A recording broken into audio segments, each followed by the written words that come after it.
듣보들과 함께 영화를 통해 교양을 넓힙니다. 듣고 보는 듣보영화 지금 시작합니다. 안녕하세요. 안녕하세요. 안녕하세요. 네, 저는 오늘 진행을 맡은 도라이고요. 저는 우정이고요. 네, 10월입니다. 네, 반갑습니다. 이제 6월이 아마 이 방송 나갈 때쯤이면 6월도 거의 끝나는 이제 시점일 텐데 본격적인 여름이 아마 다가오겠죠. 벌써 더워요. 벌써 너무 덥습니다. 근데 저 작년 여름이 너무 힘들었어가지고 이번 여름이 좀 무서워요. 아, 얼마나 더울까 진짜. 그러니까 더위 많이 타는 편이에요? 아니, 그러니까 많이 탄다기보다는 그냥 작년 여름의 트라우마 같아요. 여름을 원래 좋아했거든요. 작년 여름에 근데 너무 징했던 그 기억이 있어가지고 이번도 그럴까봐. 두 분은 여름 좋아하세요? 여름 안 좋아해요. 저도 좋아하진 않는 것 같아요. 저는 옷차림이 가벼워지는 게 싫어요. 왜요? 이렇게까지? 그거는 좋은데? 저도. 그냥 뭔가 겨울에 따뜻하고 포근하게 여러 겹을 겹쳐 입는 게 좋은데 너무 그냥 티셔츠 한 쪼가리 그냥 한 장 이렇게 입는 게 싫어요 뭔가. 진짜? 그거는 되게 신기하다. 그러니까 뭐 여름을 뭔가 안 좋아하는 이유도 되게 여러 가지가 있지만 저는 가볍게 입을 수 있는 건 되게 좋아하는. 저도요. 양말 안 신고 슬리퍼 신을 수 있는 것도. 맨발 이렇게 샌들이나. 물론 냄새 주의해야 되지만 그 코트와 패딩의 포근한 느낌이 너무 좋지 않아요? 그 감싸는 그 몸이 조금해서 그런가? 그러게요. 감싸주는 게 좋은가? 포근한 느낌이 좋아요. 그럴 수 있을까? 근데 저도 다른 분한테 그런 비슷한 얘기 들은 적 있어요. 그냥 그 겨울에 느낄 수 있는 그 따뜻함 같은 게 너무 좋다고. 아니, 왜냐하면 더울 때 그 에어컨 바람과 이런 것들은 사실 금방 추워지고 너무 서늘하고 손끝까지 시린 느낌이 있는데 겨울의 따뜻함은 뭔가 굉장히 좋은 느낌이. 재밌네요. 그렇네요, 진짜. 생각을 못 해본 포인트였어. 좋습니다. 자, 일단은 오늘 영화는 전도연과 하정우 주연의 멋진 하루라는 작품으로 좀 얘기를 나눌 건데요. 네. 이제 무려 17년 전 영화예요. 그래서 2008년작인데 오랜만에 조금 다뤄보고 싶었습니다. 그래서 이 2008년 같은 경우가 제가 이제 20대 초반일 때거든요. 그래서 그때의 감성 같은 거를 좀 느낄 수 있는 영화예요. 그래서 좀 다시 보고 싶었고 이때 그 영화를 봤을 때 되게 좋았어요. 근데 그게 뭔가 좀 다르기도 하고 내가 이제 그때 봤던 어떤 다른 영화들과 뭔가 되게 스타일이 너무 다르기도 하고 약간 세련됐다라는 느낌도 약간 이제 받기도 하고 그래서 이 영화를 이제 이렇게 17년 뒤에 다시 보면 또 어떤 느낌일까 이런 게 궁금했는데 이제 이 얘기를 이제 좀 뒤에서 나눠보도록 하고요. 네. 일단 오프닝 질문으로 이제 영화에서의 좀 중요한 이제 스토리 설정이기도 한데 이제 350만 원이라는 돈을 빌려준 거죠. 네. 그래서 두 분은 내가 만약에 350만 원 빌려준 애인이나 뭐 친구가 잠수를 탔어요. 어떻게 하실 건지. 저는 우선 350만 원 자체 절대 빌려주지 않고요. 차가운 사람. 네, 이게 애인이 됐던 친구가 됐던 약간 동거래는 절대 가족과도 잘 하지 않는다. 이게 모토여서 저는 안 그랬을 것 같은데 만약 내가 빌려줬는데 잠수를 탔다. 찾아가야죠. 찾아갈 거예요? 네, 찾아가야죠. 근데 뭐 찾기가 쉽지가 않아. 그래도 할 때까지는 해볼 것 진짜? 같아요. 네. 그러다가 뭐 안 되면 결국에는 저도 뭐 포기를 하겠지만 내가 할 때까지는 해본다. 저는 그렇습니다. 방금 이 손가락이 되게 무서웠어요. 네, 저는 그렇지. 간다, 끝까지 간다. 저도 비슷한데 애초에 그런 사람이랑 안 사귈 것 같긴 해요. 특히나 뭐 사업을 이유로 빌린다? 가당치도 않습니다. 그렇기는 한데 그 정도의 진짜 큰 돈을 어떤 사정상 빌려줄 만한 애인이고 친구였으면 일단 기다려는 볼 것 같아요. 정말 말 못한 사정이 있을 수도 있으니까 좀 기다려보다가 몇 달이 지나도 연락이 안 된다. 그러면 일단 수소문을 해보고 끝까지 받아낼 것이다. 그 사람 좀 무섭네. 내 돈, 피 같은 내 돈 안 되지. 그치. 그러면 또 궁금한 게 두 분은 그럼 지금 상태에서 친구한테, 친구라고 할게요, 그냥. 친구한테 얼마까지 빌려줄 수 있어요? 빌려줄 정말 힘들어. 친구가 막 힘들어. 얼마나 힘들어요? 많이 힘들어. 죽을 것 같아요? 뭐 이렇게 잔인하게 물어봐요. 뭐 친구들 그렇게 물어볼 거죠. 너 지금 죽을 것 같아? 그러니까 얼마나 힘든데? 생계 위협이 정확하게 말해봐. 1부터 10 중에 얼마나 힘들어? 이렇게 물어볼 거죠. 그러니까 생계 위협이 있어서 사랑하는 친구를 빨리 생각해봐요. 사랑하는 친구가 막 울어. 진짜 나 너무 힘들어. 진짜 그러니까 빌려달라고 하는 건 아니야. 근데 그 돈이 있으면 얘한테는 되게 좋아. 그 뭔가 하나 더 있어. 하나 생겨 그래도 살만한 희망이. 그럴 때. 저는 진짜 친구가 걱정돼서 50만 원까지 빌려줘 본 적이 있거든요. 그래서 진짜 내가 사랑하는 친구라면 한 100만 원까지는 해줄 수 있지 않을까? 10월은요? 저도 그 정도. 그냥 이거는 안 받을 돈이다라고 생각하고 줄 수 있는 돈은 그 정도. 네. 제가 더 있으면 더 줄 것 같은데 저도 없기 없어요? 때문에 그쵸 뭐 우리 다 네. 그냥 서로 그 정도인 것 같아요. 도라는요? 저도 100만 원이라고 생각했어요. 그냥 100만 원 툭 줄 수 있다. 그거는 그냥 빌려주는 거 아니고 물론 ghaf으라고 하겠죠. 그래야 그쵸. 얘가 살아있을 테니까 또 그 돈 갚아야 돼라고 하긴 하겠죠. 근데 줄 수 있을 것 같다. 100만 원? 이렇게 생각을 했고 350만 원을 빌려준 애인 친구가 잠수 탔다.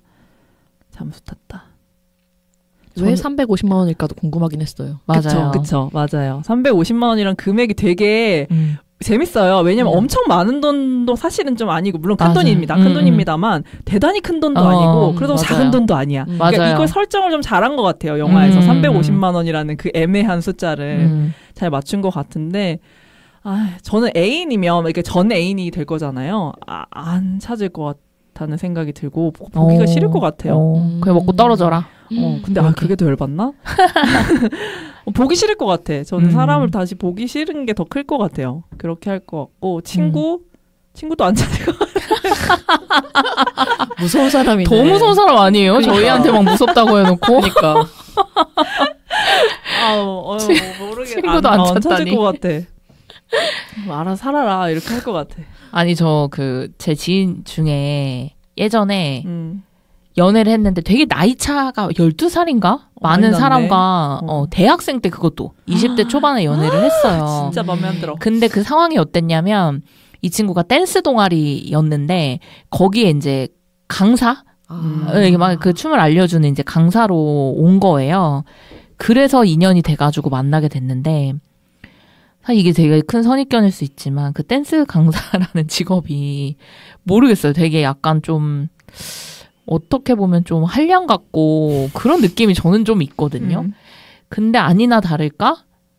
그런 사건이 있었어가지고 제가 더 그렇게 생각하는 걸 수도 있어요. 근데 아니나 다를까 그분이 막 조금씩 친구한테 돈을 빌린 거야? 네, 빌리기 시작했어요. 근데 12살 어린애한테?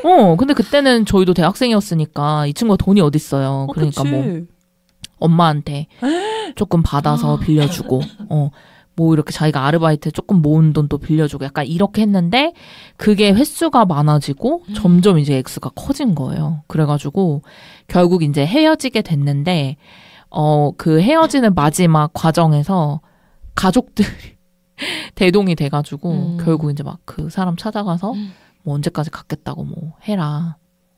그리고 지금 있는 돈은 당장 갚아라. 뭐 이렇게 해서 근데 다 받지도 못했어요. 받지도 못하고 그냥 그렇게 헤어진 실제 사례가 있었거든요. 액수가 어느 정도까지 됐어요? 액수가 근데 거의 비슷했던 것 같아요. 거의 막 몇백 정도 되긴 했었어요. 20살짜리인데. 근데 그 사람은 진짜 나쁜 사람인 나쁘다. 거죠. 논팽이네 애초에 우리 논팽이었네. 병훈하고는 좀 다릅니다. 자, 그럼 우리 병훈은 과연 무슨 애인지. 네. 일단 영화 좀 줄거리를 간단하게 소개를 드리면은요. 네. 주인공은 이제 희수예요. 전도연 배우가 맡은 희수가 이제 빌려준 돈을 받기 위해서 1년 만에 헤어진 남자친구를 찾아갑니다. 그래서 찾아가는데 경마장에서 이제 전 남친인 병훈을 만나게 됩니다. 병훈이 이제 그 하정우 배우가 맡은 역할이에요. 그래서 이제 너 빌려갔던 거 350만 원 내놔. 라고 하는데 수중에 이제 돈은커녕 이제 집도 없어요. 병훈은. 그래서 희수의 돈을 갚을 수가 없는 거예요. 그래서 이 또 재밌는 게 근데 오늘 꼭 받아야겠다라고 희수가 얘기해서 결국에는 병훈이 희수의 돈을 갚기 위해서 다른 사람들한테 다시 돈을 빌리러 다니는 그 여정이 시작이 되는 거죠. 네. 그래서 이 원래는 사랑했던 연인 관계였지만 이제는 채무 관계가 된 희수와 병훈이 함께 자동차를 타고 이제 서울 여기저기를 떠도는 아주 불편한 하루를 그린 영화 멋진 하루입니다. 네. 이 영화도 사실은 원작이 있어요. 오. 이제 다이라 아스코라고 하는 일본 작가의 단편 소설인데요. 무려 1999년작입니다. 되게 옛날 소설이죠. 네. 그리고 우리나라에는 2004년에 이제 출간을 했었고요. 그러니까 저는 이제 생각했을 때 이 스토리를 1999년에 썼다는 게 엄청 신선했을 것 같다는 생각이 들어요. 지금 그러게요. 사실 봐도 되게 매력적이고 엄청 현대적인 감각이 있는 이야기잖아요. 그리고 지금 저는 되게 요즘의 현대문학과 굉장히 결이 맞는 작품이라고 이 플롯 자체가라고 생각을 하거든요. 그래서 와 이게 1999년작이라는 게 조금 놀랐던 것 같고 근데 이제 이미 당연히 절판이 됐고 제가 좀 찾아서 읽고 싶었는데 막 찾기가 어려웠어요. 도서관에도 네. 거의 없고 해가지고 왜냐면 그 이후로 되게 유명세를 타지는 않았더라고요. 이 작가가 다이라 아스코라는 작가 저는 처음 들었거든요. 네. 근데 이 작가의 약간의 TMI 붙이면 46살에 데뷔를 한 거고 이게 데뷔작이에요. 와. 네, 그래서 그때 신인상도 받고 막 나오키상 후보에도 오르고 이러면서 조금 어느 정도 활동은 하셨던 것 같아요. 그래서 어쨌든 영화는 이제 멋진 하루 우리나라에서 이제 개봉을 했고요. 네. 감독은 이제 이윤기 감독이고 1965년생이십니다. 그래서 2005년에 여자 정해가를 만드셨는데 김지수 배우가 나오는 그게 네. 굉장히 좀 호평이었어요. 영화도 저도 못 보긴 했는데 좀 잘 만들었다라는 걸로 아마 그 이후에 이제 작품 활동을 계속 이제 하게 되셨는데 그래서 2006년에 뭐 아주 특별한 손님 그리고 2008년에 오늘을 다룰 영화 멋진 하루 그리고 2016년에는 남과 여 2017년에는 어느 날 활동을 그래도 좀 꾸준히 하시다가 근데 2017년 그 작품 이후로는 좀 소식이 없어서 근데 이제 약간 특정 팬들이 좀 있는 것 같아요. 이분이 약간 좀 작품들 자체가 좀 문학적인 스타일인 것 같고 좀 여성 화자, 여성 주인공의 이야기 같은 거를 감성적인 부분을 굉장히 잘 살리고 좀 섬세하면서도 되게 일상적인 이런 이야기를 많이 담아내시는 이제 감독이니까 어떻게 보면은 이제 제가 찾아보니까 약간 허진호 감독과 홍상수 감독을 적당히 섞은 듯한 느낌이다. 뭐 이런 평도 좀 있었거든요. 그래서 어쨌든 좀 독특한 스타일이 있는 거죠. 자기만의. 그래서 이제 팬들도 좀 있는데 이제 최근작이 없다 보니까 좀 기다리고 있는 분들도 아마 있을 것 같아요. 네. 근데 이제 사실은 뭐 흥행하기는 좀 어려운 작품들이기도 했던 것 같아요. 그래서 네. 가장 제일 잘 된 게 멋진 하루라고 보시면 될 것 같습니다. 그리고 배우는 전도연 배우와 하정우 배우가 나왔는데요. 네. 2008년이다 보니까 전도연 배우가 너무 아름답더라고요. 오, 그렇더라고요, 진짜. 네, 그래서 저는 너무 그리고 그때 이제 또 스모키 화장 같은 걸 했잖아요. 그러니까. 요즘 약간 그래도 다시 조금 유행 좀 했었는데. 네. 근데 그때 당시에 이제 스모키가 유행이었거든요. 완전. 그래서 그걸 또 하고 다니는 모습이 그 전도연은 딱 느낌이 약간 도시적인 느낌이 엄청 나잖아요. 도회적인 느낌이 나는 배우잖아요. 원래도 그 본체가. 근데 거기서 이제 그 스모키 화장하고 되게 도도하게 약간 짜증내면서 이렇게 걸어다니는 게 너무 자연스러운 거죠. 그 희수라는 캐릭터가 너무 전도연 배우가 되게 잘 살린 것 같다라고 느꼈고 근데 되게 재밌었던 게 이제 두 사람이 이렇게 차에 타 있는 걸 이렇게 옆모습으로 이렇게 옆에서 이렇게 찍었을 때 분명히 내 쪽에는 전도연 배우가 더 가까운데 하정우 배우 얼굴이 왜 저렇게 큰 거지? 그러니까 이게 하정우 배우가 원래 좀 크잖아요. 근데 전도연 배우가 너무 작으니까 왜 저 원근감이 이렇게까지 무시가 되는 거지? 이러면서 약간 조금 불편한 마음으로 저는 좀 봤고요. 그리고 하정우 배우가 약간 이때부터 좀 신드롬이었어요. 이 사람이 이제 이전부터 물론 활동을 했는데 약간 2005년에 용서받지 못한 자로 조금 주목을 받더니 이 2008년이 하정우 배우한테 되게 좀 의미 있었던 해였던 게 멋진 하루랑 추격자가 같이 개봉한 해거든요. 그러니까 굉장히 다른 캐릭터잖아요. 사실. 근데 그게 맞죠. 이제 같이 개봉하면서 이 사람이 막 저 배우는 뭐야 하면서 막 뜨기 시작했던 시점이 약간 이때여서 전성기를 담고 있는 영화라고 보실 수도 있겠습니다. 그러나 이 배우에 대해서는 더 많이 얘기하고 싶진 않고요. 논란이 좀 있으시죠? 그래서 프로포폴도 있고 그래서 별로 저는 최근에는 그다지 좋아하지 않는 배우이기는 한데요. 그래서 영화 일단 두 분 어떻게 보셨는지 궁금해요.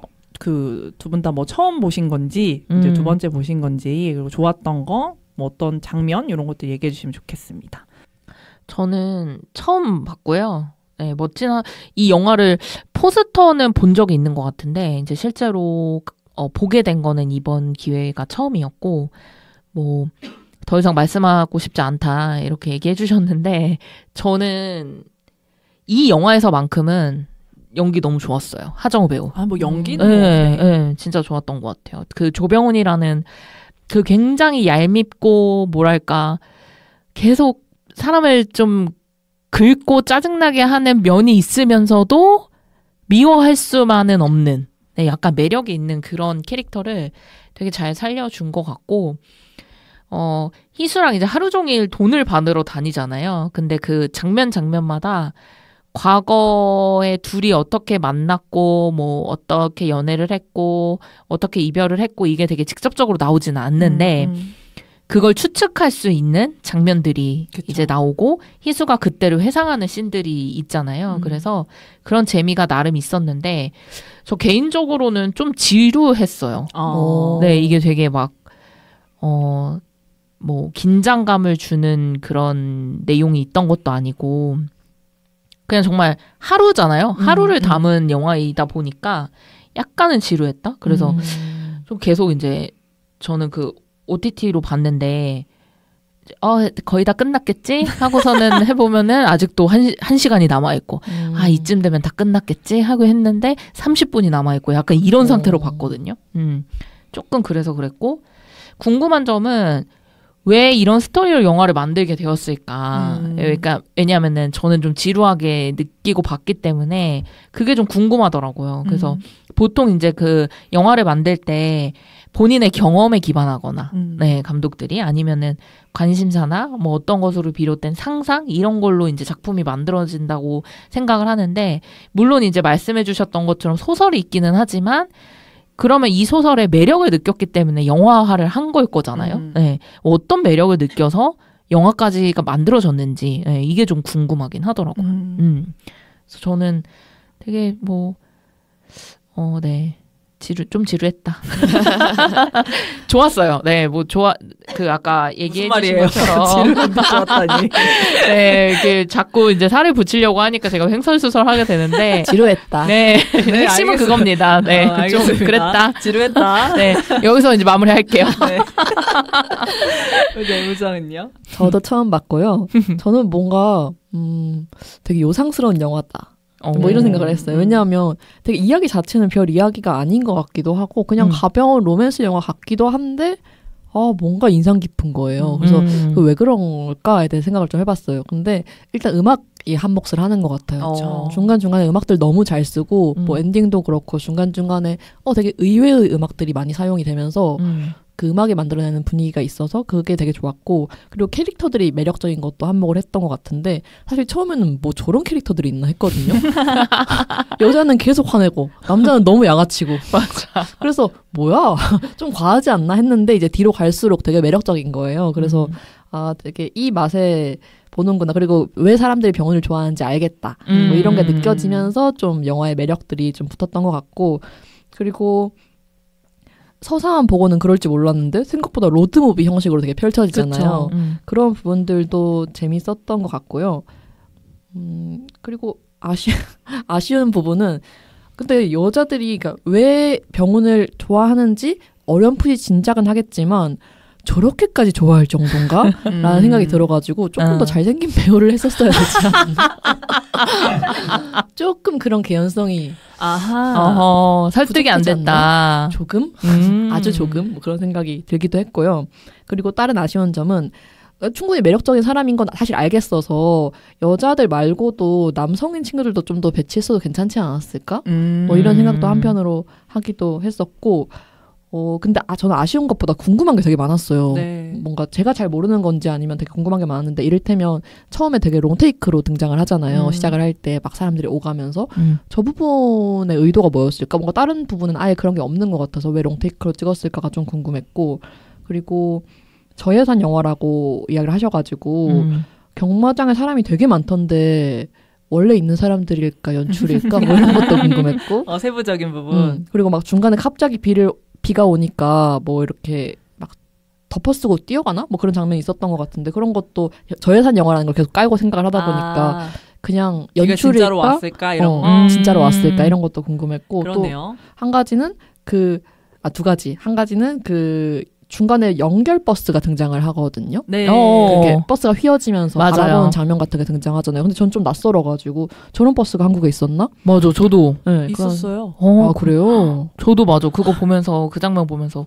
버스 되게 낯설다. 약간 유럽에서는 본 것 같은데 한국에서 잘 못 본 것 같아가지고 저런 게 있었나 했고 마지막으로 그 엔딩 크레딧 올라갈 때 조병훈하고 1965년부터 2000년까지 뭐 그런 게 있더라고요. 그래서 저건 뭘까? 혹시 보셨어요?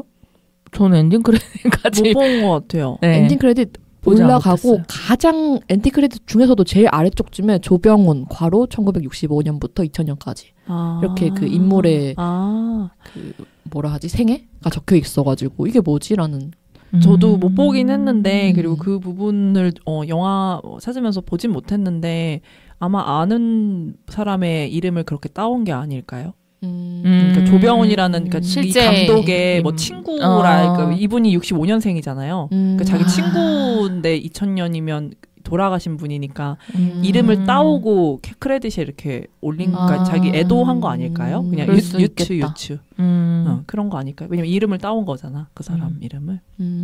그럴 수 있겠네요. 네, 친구이지 않을까 그냥 유추해 봅니다. 그 궁금증으로 끝나는 거예요? 네. 네, 좋습니다. 일단은 이 두 분이 말씀해 주신 것처럼 대단한 사건이 없어요. 그죠? 서사가 플롯 구조가 뭐 별일 없이 그냥 확 지나가는 건데 아마 제가 득보를 그래도 많이 이렇게 해오면서 좀 아시는 분들 아실 수도 있겠지만 제가 그런 영화를 좋아해요. 아무 일도 일어나지 않는 영화. 아무 일도 일어나지 않는 이야기를 굉장히 좋아하고 그리고 그때도 뭔가 내가 어떤 영화 했을 때 10월이 있었거든. 10월이 그때도 막 지루해서 그 10월은 약간 그런 일을 좀 지루해하는 그렇네요. 네. 부분이 대쪽 있는 같네요. 거죠. 근데 다큐멘터리 영화 좋아하지 않아요? 그러니까요. 근데 또 약간 근데 다큐멘터리에는 사건이 명확하게 있지 않아요? 또? 그런가? 웬만하면 다큐멘터리는 어떤 사건이나 인물의 뭔가 그런 걸 중심으로 돌아가니까 오히려 더 명확하게 있지 않나? 아니 뭐 예를 들어서 막 칠곡 가시나들 이런 거 봤어요? 아니요. 할머니들이 그냥 사투리 엄청 하면서 막 계속 그냥 이야기가 잔잔하게 흘러가는데 그런 영화를 좋아하나 안 좋아하나 궁금해가지고. 그런 건 한번 시험해봐요. 네네. 제 취향을. 다큐멘터리 중에서도 약간. 근데 어쨌든 보겠습니다. 약간 이제 그런 거를 잘 못 견디시더라고요, 시월이. 그래서 그것도 좀 재밌는데, 어쨌든 제 약간 취향에 또 그게 있다. 네. 저는, 왜냐면 그런 게 아무 일도 일어나지 않는 게 이 예술이 될 때, 영화가 될 때, 소설이 될 때 저는 그 지점이 되게 흥미로워요. 이걸 어떻게 풀어갈 거지? 막, 뭐 할 거야? 약간 이런 식으로 쳐다보는 것도 있고, 특히 이거는 원래 원작이 단편 소설인데, 영화는 장편 영화잖아요. 네. 이렇게 했을 때 중간에 뭐가 들어가서 이거를, 물론 제가 원작을 못 봤습니다만, 그리고 그건 또 일본 작품이기 때문에 이것도 약간 한국화되면서 뭔가 많이, 설정 같은 거라던가 이런 것들이 막 들어갔을 거잖아요. 네. 그런 것들을 만들어내는 그 감독의 약간 어떤 그 스토리 구성하는 방식이라던가 구조라던가 이런 것들이 좀 흥미롭다고 느끼는 것 같고 그리고 그렇게 플롯이 이렇게 쭉 늘려지고 아무 일 없는 이 사건을 두 사람이 로드무비로 이제 돌아다니면서 뭔가를 막 할 때 그 들어오는 것들 있잖아요. 예를 들면 저희가 그때 했던 소공녀 같은 거도 얘가 다른 집들을 막 전전하고 다니면서의 이야기인 것처럼 네. 얘네도 그 돈을 받기 위해서 여기저기 찾아다니면서 이제 벌어진 이야기들이 저한테는 되게 인간들의 되게 다양한 뭔가 군상 같은 걸 보여주기도 하고 그게 저한테는 좀 흥미로운 것 같고요. 그래서 어쨌든 저는 이 영화를 좀 좋아하고 오랜만에 봤는데도 좋더라고요. 그리고 또 제일 재밌는 설정이 이별한 연인이 어쨌든 재회했는데 그게 돈 받기 위한 거라는 설정 자체가 일단 되게 매력적이어서 저는 그 설정만 보고도 감독이 이거는 내가 만들어야겠다라고 생각했을 것 같아요.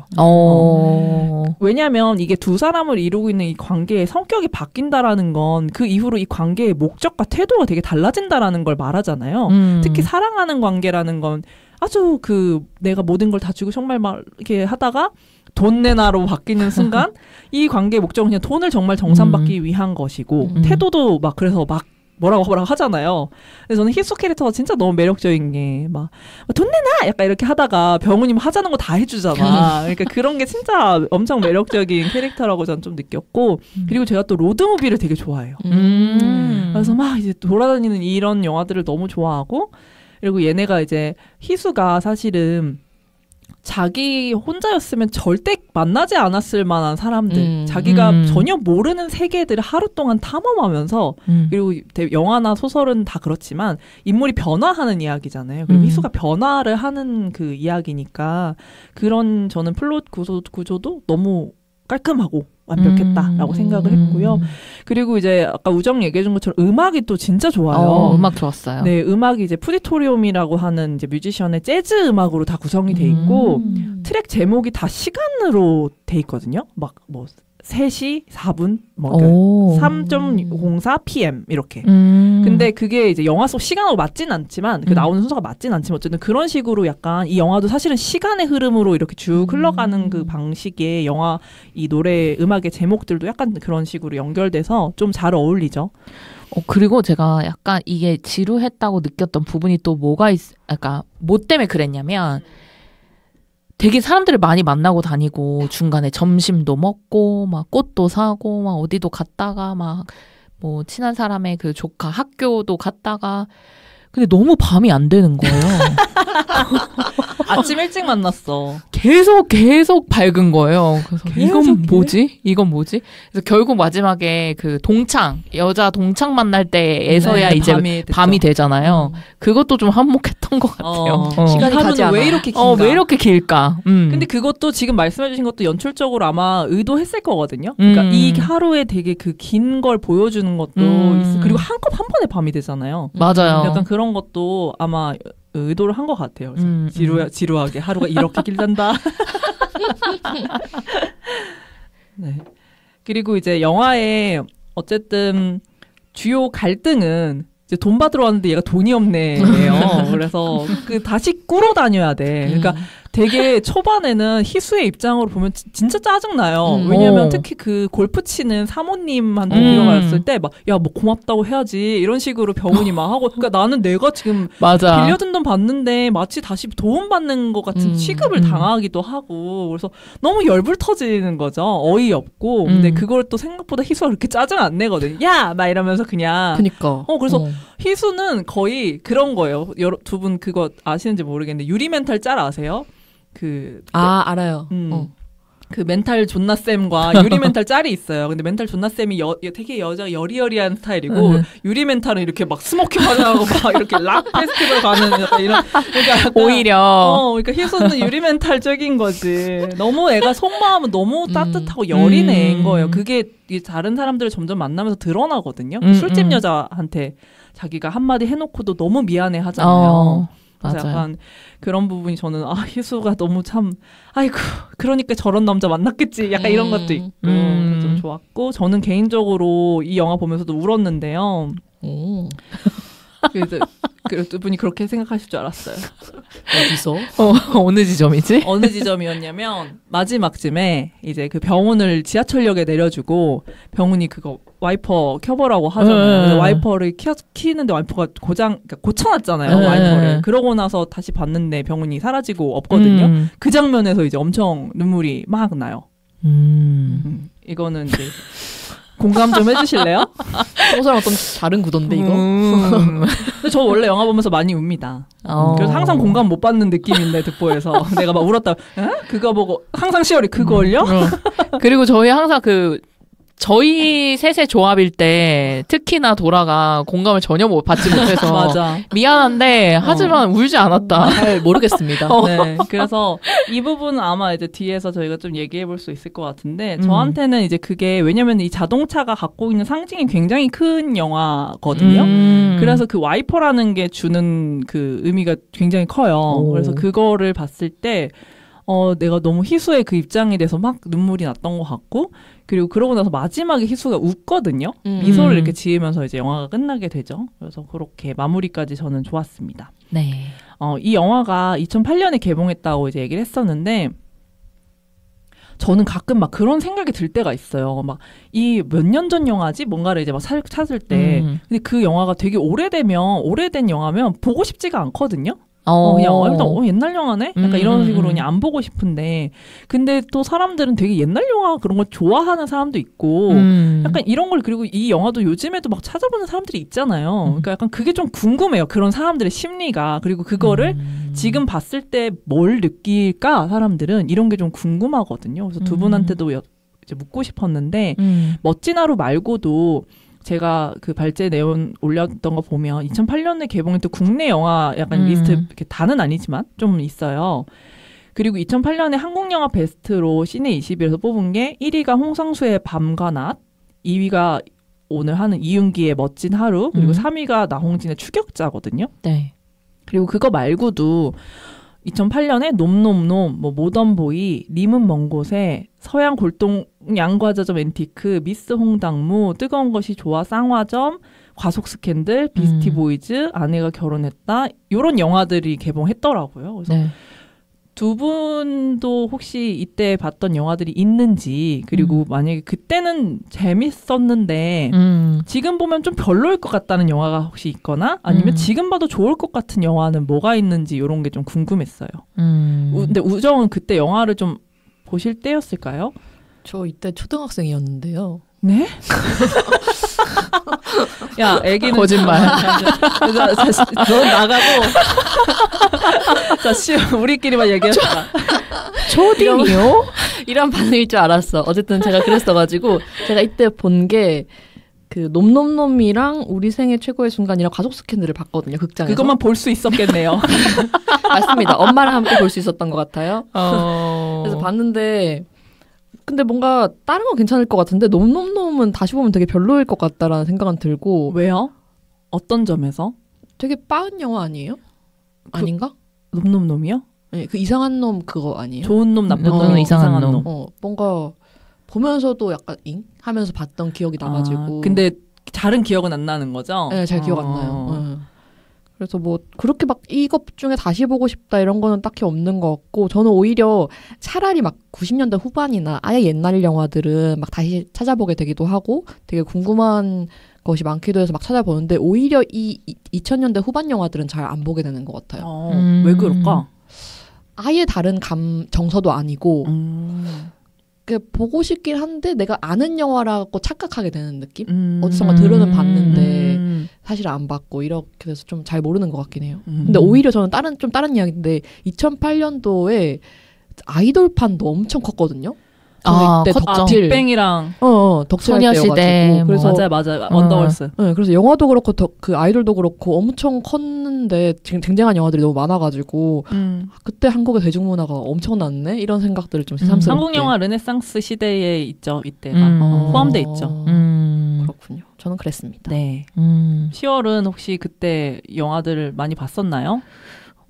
저 많이 봤던 것 같고 2008년은 제가 딱 성인이 됐을 때예요. 그래서 일단 저는 그 멋진 하루 이 영화 보면서 예전에는 2000년대 작품이 그러니까 뭐라고 해야 되지? 저랑 그렇게 되게 먼 과거처럼 느껴지진 않았었거든요. 근데 이번에 영화를 보면서 약간 8, 90년, 그러니까 전에 내가 8, 90년대 영화를 보는 것 같은 느낌이 드는 거예요. 이제는. 새삼. 이제는 더 시간이 흘렀으니까. 그치. 그래서 와 진짜 촌스럽구나. 이런 생각, 되게 촌스러웠던 때에 내가 20대를 보냈네? 이런 생각도 좀 들었고 그리고 저 때 월드콘이 1,000원이었구나. 1,000원이었나요? 네스카페 캔커피가 600원이었구나.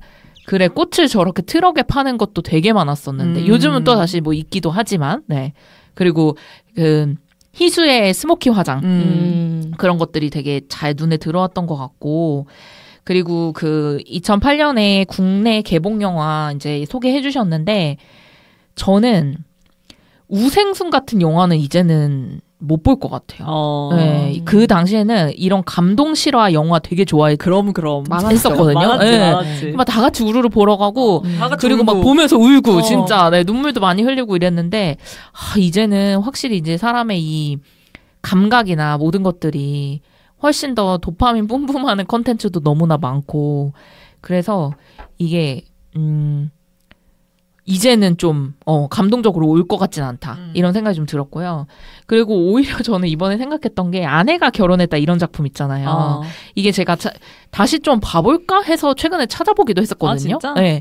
검색했을 때 평점이 막 완전 뭐 5점 몇 뭐 이렇더라고요. 그냥 내용 자체가 조금 설정이 남자들이 열받지. 네, 열받기도 하고 좀 약간의 뭐 한국의 또 정서상 이해 안 되는 그런 모먼트이기도 하고 근데 이제는 그 당시에는 저거 뭐야 미친 내용이야 절대 안 봐 포스터 보고 아내가 결혼했다 안 갈 거야 했을 것 같은데 이젠 좀 다르게 볼 수 있을 것 오히려, 같은 맞아요. 네, 그런 느낌이 들더라고요.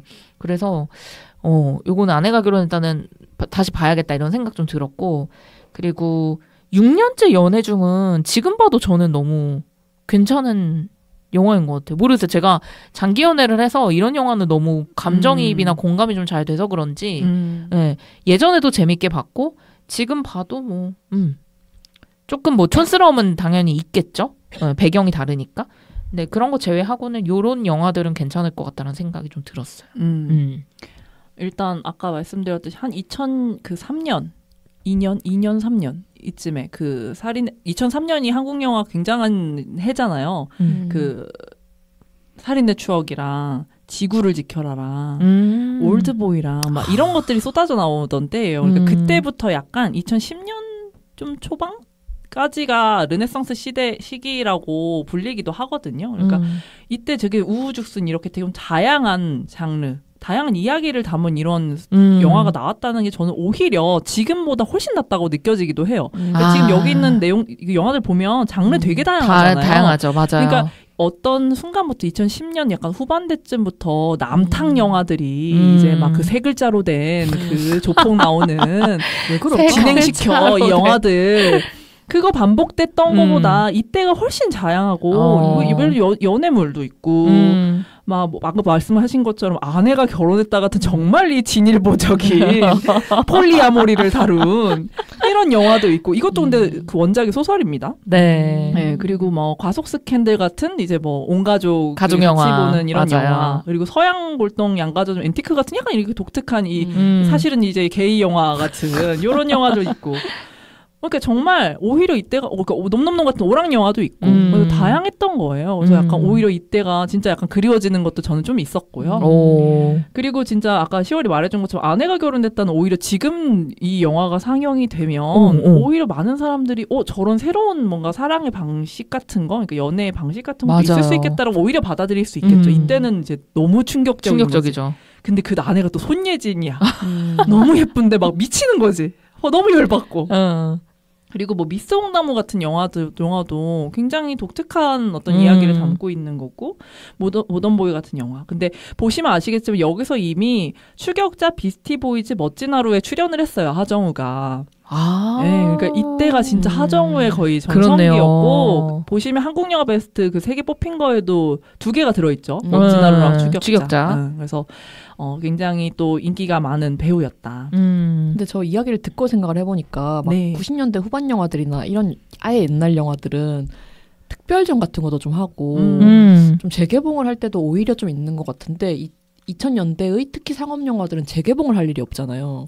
그래서 없죠. 더 뭔가 잘 안 보게 되는 것 같아요.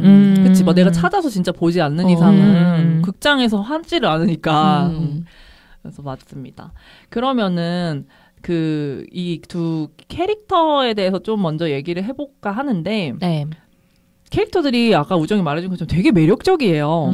진짜 매력적이고 이제 뭐 처음에는 막 저런 애들이 있어 이렇게 생각했다고 하지만 또 진짜 현실에 너무 있을 법한 또 애들인 거예요. 그래서 저는 좀 좋았는데 좀 생각해봐야 될 게 희수가 그럼 정말로 병훈을 왜 찾아왔을까? 이것도 좀 생각해보면 재밌을 것 같거든요. 사실 보면 돈 때문에만은 찾아온 것 같진 않잖아요. 그래서 두 분이 생각했을 때 왜 찾아왔을까 어떻게 생각하셨는지 궁금했어요. 저는 그 끝에 보면 끝이 아니라 중간에 희수가 뭐 나 결혼 안 했다 사실 이런 이제 대사를 하거든요. 결혼할 상대가 있었는데 이제 하지 않은 거잖아요. 근데 그런 어떤 일련의 일들을 겪고 나 보니까 병훈이란 남자? 말투 왜 그래? 괜찮았네? 약간 이런 생각들을 하면서 마침 이제 꿔준 돈이 명분을 만들어주는 거죠. 만남에. 사용증도 있어. 네. 그래서 연락 한번 해볼까? 그리고 모르겠어. 이게 이별을 정확히 어떻게 했는지가 안 나와서 그냥 꿔준 돈 때문에 어떤 관계의 찝찝성이 좀 있었는데, 찝찝함? 이런 게 좀 있었는데, 그거를 좀 정리를 하려는? 네. 그래서 어쨌든 만남을 통해서 무언가 다시 좀 본인의 마음이라든지 상황이라든지 이런 걸 다 확인하고 정리하려는 의도로 찾지 않았을까, 희수가. 네. 그 중간에 그 KFC 갔을 때 화장실에서 그 통화 내용 이제 약간 듣는 장면 있잖아요. 네네네. 다른 여자가. 근데 그게 이제 약간 유추하게 되잖아요. 그 통화 내용이 나 그 좋은 남자 만났어. 근데 아마 그렇게 헤어진 것 같죠. 이제 유추가 이제 희수가 그 여기 펀드 매니저라고 하는 그 남자랑 약간 더 그러니까 결혼을 하려고 펀드 매니저를 만난 것 같고 그래서 병우는 사실은 좀 미래는 없는 약간 남자애니까 미안해 그 남자 잘해줘 이런 식으로 약간 찬 것 같은 그런 뉘앙스가 좀 풍부하죠. 네. 네. 우정은 어떻게 생각했나요? 저는 처음에는 진짜 돈 때문이라고 생각했거든요. 그쵸. 처음에는. 큰 돈이니까. 그럼.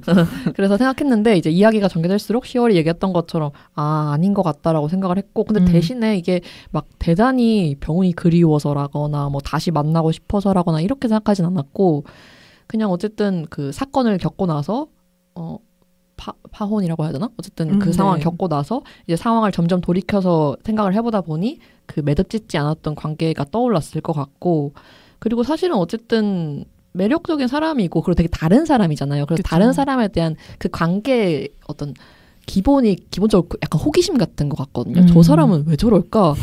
되게 나랑 되게 다른 사람이다. 이런 호기심에 근거하는 것 같아서 어떻게 살고 있을까 궁금했을 것 같아요. 그래서 그런 마음에라 찾아가지 않았을까 생각했습니다.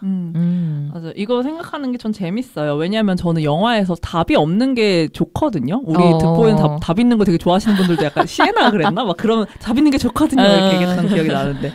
그래서 저는 이제 또 답이 없어서 그냥 계속 생각하게 되는 게 좀 좋은데 희수가 병원을 찾아온 이유가 약간 그 부분인 것 같은 거예요. 왜냐면 사실 답은 없잖아. 그냥 우리가 어떻게 생각하느냐에 따라 다른 것 같은데 저도 어떤 약간의 그리움 같은 것도 어떤 한편에 있는 것 같기도 하고 뭔가 확인하고 싶어 하는 것 같기도 하고 되게 복잡한 이런 게 있어요. 근데 무조건 어쨌든 아까 말했듯이 돈만 받으려고 온 건 아니야. 그리고 심지어 마지막에 차용증 다시 받거든요. 그쵸? 20만 원인가? 비어가지고 그걸로 또 차용증을 받는다는 게 그러니까 이 희수라는 캐릭터의 인생에 병훈이라는 인물은 없었을 것 같아요. 그런 비슷한 유도 절대 존재하지 않았을 것 같고 만났던 남자도 없었을 것 같아요. 그러니까 병훈은 엄청 특별한 어떤 연인이었던 거죠. 과거에. 이 관계도 특별했고 이 사람도 특별했고 그렇기 때문에 아마 두 사람의 연애도 되게 특별했을 것 같다라는 유추가 가능해지는 거예요. 그래서 그때 우리도 막 어떤 연애를 하고 어떤 헤어졌지만 그 헤어진 사람의 자리가 저는 어느 정도는 남아있다라고 여기거든요. 그게 이 사람한테만 뭔가 있었던 거, 내가 줬던 거라던가 마음 같은 거.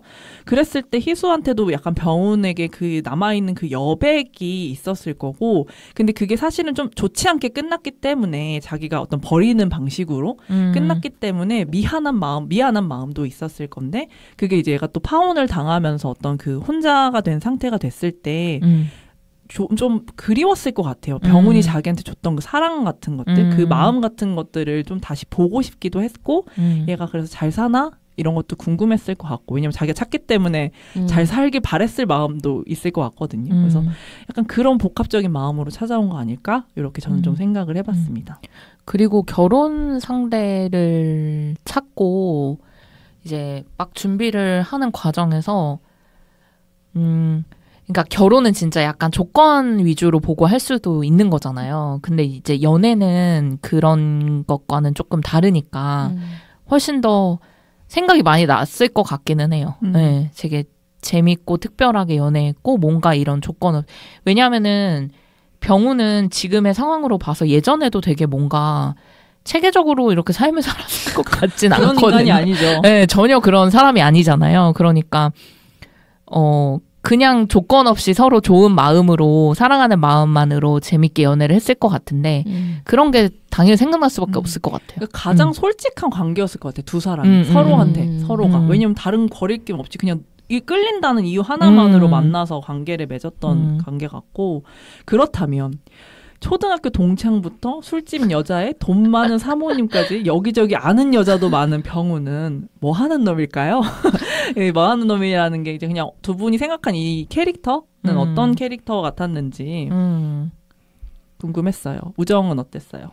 저도 정말 뭐 하는 놈인가 그런 생각을 하긴 했는데 그 중간중간에 이제 뒤로 갈수록 어떤 대사들이 병훈의 캐릭터를 파악하게 되는 대사들이 등장을 하잖아요. 이를테면 제 기억에 많이 남아있는 건 내가 좀 단순한 건 사실인데 진심이 아니었던 적은 없었을걸? 뭐 이런 대사들. 그리고 막 발목이 다쳤는데도 아 나야 늘 괜찮지 막 이런 맞아 절뚝거리면서 그런 것들이 얼마나 또 희수에게도 그러니까 주변 사람들에게도 얼마나 맞춰주는 사람인가 이런 생각을 하게 돼서 주변 사람들이 비록 애인으로서는 좀 모자랄 것 같지만 되게 매력적인 사람인 것 같다 이런 생각이 했고 뭐 ENFP가 아닐까? 뭐 이런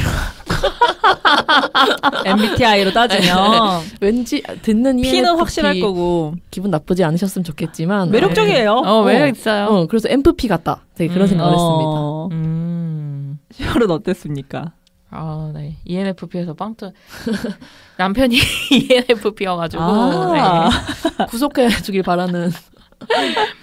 근데 저는 이제 그 병우는 되게 애매한 캐릭터라고 생각이 좀 많이 들었거든요. 직업도 뭐 마땅치 않고 집도 없고 근데 뭔가 어떠한 매력 때문에 사람들한테 크게 미움받지 않고 척지지 않고 이렇게 살아가는 또 인기 있는 캐릭터이기 때문에 그런 애매모호한 부분들이 있는 캐릭터다 이런 생각이 좀 들었고요. 근데 약간 이런 사람일수록 상처도 더 많이 받고, 그러면서 좀, 그러니까 진지해지는 것도 어렵고, 뭔가 갈등 상황이 생기는 거에 있어서도 좀 회피하는 모습으로 이어질 수가 있어서, 희수가 또 그런 대사도 했거든요. 네가 뭐 상처를 받아본 적 있냐? 뭐 이런 식으로 했을 때, 나는 그런 거 모르긴 하지. 이렇게 대답을 했던 걸 보면은, 말은 그렇게 하고 겉으로는 되게 쾌활해 보이고 정말 솔직히 겉으로만 보면은 진짜 인생 무상이잖아요. 뭐 고민이 있을까? 약간 그런 생각이 드는데 사실은 되게 그 속에 구멍이 큰 사람일 수도 있겠다. 그런 면도 좀 보였던 것 같아요. 병훈이라는 캐릭터에. 이제 제가 느꼈을 때 병훈을 막 이제 그냥 되게 막 간단하게 얘기하면 되게 능글맞고 막 그리고 속 없는 놈. 맞아요. 이런 단어나 아니면 되게 절대 굴하진 않아.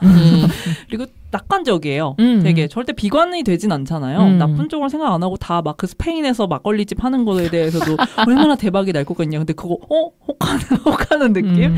이러고 이제 또 보면은 이제 계속 가다 보면 근데 병훈이라는 사람이 다른 사람들한테 되게 많이 베풀었을 것 같은 거예요. 과거에 많은 사람들이 많이 도와줬기 때문에 지금 저 사람들이 다 병훈한테 그냥 그 돈을 턱턱 내어주거나 하는 거거든요. 그래서 그러니까 어떤 사람이든 편견 없이 대했을 거고 여기서 왜냐면 그 사모님 나오거나 술집 여자 나오는 거 같은 거도 되게 그냥 똑같이 대했을 거고 그 사람들한테 도움이 다 됐을 거라는 애가 늘어나는 거죠. 그래서 얘가 되게 해픈 놈이지만 되게 또 다정한 사람인 거죠. 희수한테 하는 것도 보면 약간 그렇잖아요. 그래서 그 정말 자기가 진심이 아니었던 적 없다라는 게 되게 정확한 말이라고 저는 느꼈던 것 같고 그리고 이 병원 자체도 되게 다른 사람을 어떻게 판단하지도 않아요.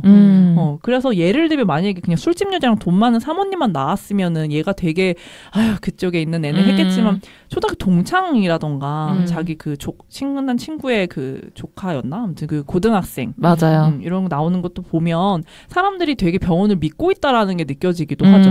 그리고 저는 희수도 그렇다고 느꼈던 게 찾아올 수 있었다고 믿었던 것 같아요. 그러니까 돈을 빌려준 이유. 병훈을 자기도 믿었던 것 같아요. 그리고 그런 믿을 만한 사람이었던 것 같아요. 병훈이.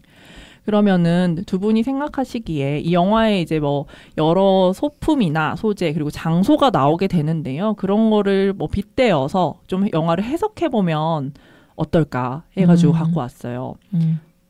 어땠나요? 좀 읽어내신 것들이 있을까요? 저는 아까 차가 되게 중요한 의미다 이거 말씀해 주셔서 내용이 궁금한데 저도 그 와이퍼를 고쳐줬던 게 되게 인상 깊기도 했거든요. 네, 의미가 있다고 생각이 들어서 이런 와이퍼를 고쳐주는 게 앞으로의 둘의 관계가 그래도 조금은 오픈돼서 생각해볼 수 있지 않을까? 긍정적일 수 있지 않을까? 요런 해석을 좀 해봤고 그리고 그 350만 원이라는 숫자 이게 되게 사실 애매하다고 저희도 이야기를 했잖아요. 어떻게 보면 받아도 되고 안 받아도 그만인 액수인데 이런 숫자를 선택을 한 것도 약간 둘 사이에 그런 아직은 어정쩡한 그런 관계를 좀 보여주는 것 같기도 하고 그리고 이 돈을 계속 이제 채워 나가잖아요. 채워 나가지는데 희수 표정이 만약에 돈 받으러만 온 사람이었다면 표정이 밝아져야 되는데 사실 딱히 그렇지도 않았거든요. 네. 그래서 사실 결국은 돈이 중요한 게 아니었다라는 이런 메시지가 뭐 와이퍼를 고쳐주고 그런 숫자의 액수라든지 이런 걸로 잘 표현이 됐던 것 같아요. 저는 그렇게 한번 좀 찾아봤습니다. 네. 저는 확실히 차가 중요한 공간이라 내비랑 와이퍼에 대해서 좀 생각을 했던 것 같아요. 비슷하게 와이퍼는 어쨌든 고장 나 있었다가 결국 병훈이 고쳐주는 건데 뭐 병훈을 통해서 고쳐진다라기보다도 어쨌든 이 희수라는 사람의 이 영화가 성장 영화 같은 느낌이 있잖아요. 처음에는 되게 마음을 꽁꽁 숨기고 가리고 있다가 이 어떤 관계들을 통해서 자기 마음을 드러내거나 좀 더 솔직해지거나 이런 진솔해지거나 하는 이야기가 이 고장난 마음에 이전의 사건들을 통해서 고장났던 마음이 한결 좀 고쳐지는 부분 이렇게 해석해볼 수도 있을 것 같고 마찬가지로 내비도 처음에 계속 숨기잖아요. 정말 번거롭게도 계속 넣었다가 뺐다가 하는데 그런 것들이 그러니까 계속 내비를 엄청나게 따라가려고 한단 말이죠. 그러니까 내비가 사실은 자기한테 정답, 자기 속마음 같은 건데 점점 이제 병원과의 시간을 보낼수록 안 숨겨도 괜찮고 그냥 귀찮아 안 숨길래 하고 어떤 마음의 솔직한 마음을 드러내는 모습들이 이 관계성을 잘 보여주는 것 같다. 이 정도로 생각을 했던 것 같아요. 맞아요. 영화에서 어쨌든 자동차는 두 사람이 계속 타고 이동하는 이제 아주 중요한 장치고 그 자동차 자체가 저는 희수를 의미한다라고 생각했어요. 그래서 희수가 내가 나의 삶을 좀 제대로 운전해가고 싶다라는 욕구가 있는 사람이고 특히 지금은 이제 파혼을까지 한 상태로 되게 무언가 잃은 상태라고 일단 시작이 된다고 느꼈거든요. 그래서 저는 일단 얘가 그 병훈을 찾아온 것 자체가 내가 가장 나였던 순간이 병훈을 만났을 때라고 생각한 거예요. 그래서 이게 내가 나를 찾기 위해 병훈을 찾았다고 생각을 하는 거죠. 그리고 내비게이션은 이제 우정이 얘기한 것처럼 어떤 진심이 될 수도 저도 있을 것 같고 그리고 어쨌든 내비게이션은 길을 알려주는 도구잖아요. 그렇기 네. 때문에 자기한테 지금 내가 가야 할 길, 내가 지금 나를 잃었을 때 가야 할 길을 알려주는 굉장히 소중한 도구라고 느끼고 있고 또 이제 그 앞에서 저는 또 되게 흥미로웠던 것 중에 하나가 병훈이 다니면서 사람들 사이에서 되게 좀 하찮은 대접받기도 해요.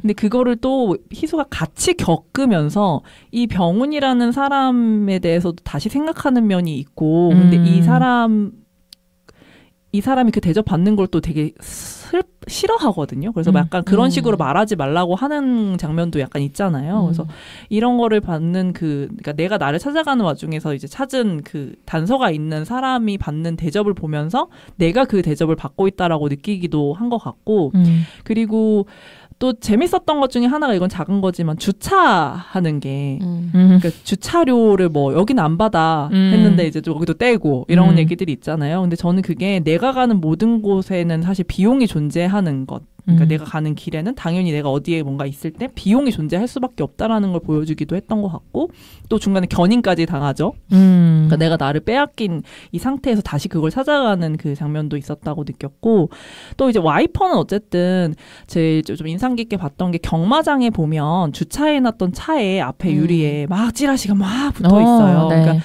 그게 어떻게 보면 초반에 시작했을 때 희수의 상태라고 저는 생각했거든요. 그러니까 되게 많은 것들이 덕지덕지 붙어 있어서 앞을 제대로 볼 수 없는 상태. 그래서 그거를 막 떼어냈는데 그 쪼가리 하나가 막 와이퍼에 붙어가지고 안 떼어지고 아마 결국엔 그것 때문에 고장이 난 것 같죠. 그래서 그게 사실 이렇게 끼어가지고 와이퍼는 사실은 내 눈앞을 가로막는 뭔가를 이제 닦는 용도인데 그게 고장나 버리니까 앞을 제대로 볼 수 없는 상태가 됐을 거고 그리고 그게 아마 또 자기 자신을 지키는 도구였을 거고요. 근데 이제 그게 결국에는 병원이 고쳐주잖아요, 그거를. 그랬을 때 이 고장났던 내 마음과 내 상태를 고쳐주는 사람이 또 되는 거예요, 병원이. 그래서 아마 이제 저는 이제 그 지점에서 되게 눈물이 났던 것 같아요. 이 관계에서의 다시는 이어질 순 없지만 너무 소중한 이 관계가 다시 또 드러나는 것 같아서 그래서 그게 또 병원을 생각하는 희수의 마음이자 희수를 생각하는 병원의 마음인 것 같아서 저한테는 좀 애틋하게 약간 느껴졌던 것 같습니다. 그래서 되게 그런 부분들을 다시 또 보면 또 재밌는 영화이기도 하고요. 네. 그래서 오늘은 이제 영화를 이렇게 마무리해보려고 합니다. 듣보영화 인스타그램 아이디입니다. db.movies db.movies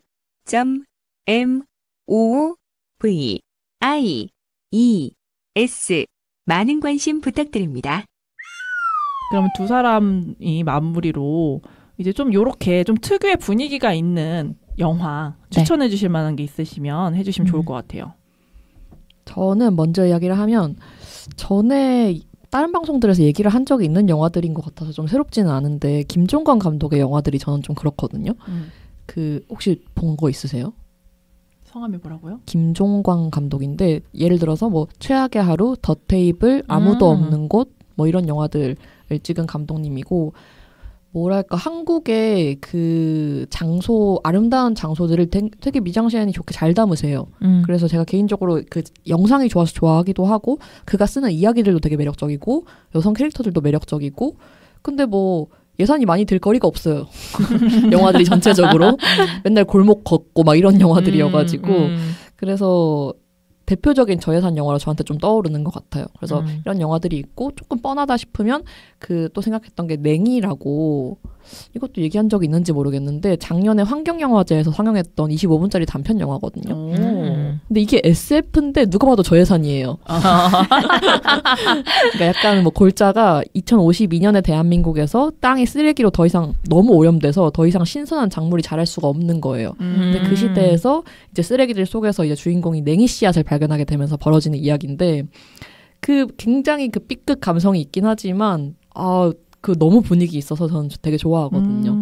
그래서 언젠가 또 볼 일이 있을까? 단편 영화들은 이게 문제죠. 볼 기회가 없어가지고. 그러니까요. 좀 봤으면 좋겠는데. 맞아. 요즘 왓챠에도 안 올라오나요? 단편 영화들? 있긴 한데 어쨌든 너무 단편은 많고 그중에서 소수가 올라오니까 아무튼 그 정도 추천할 수 있을 것 같네요. 네.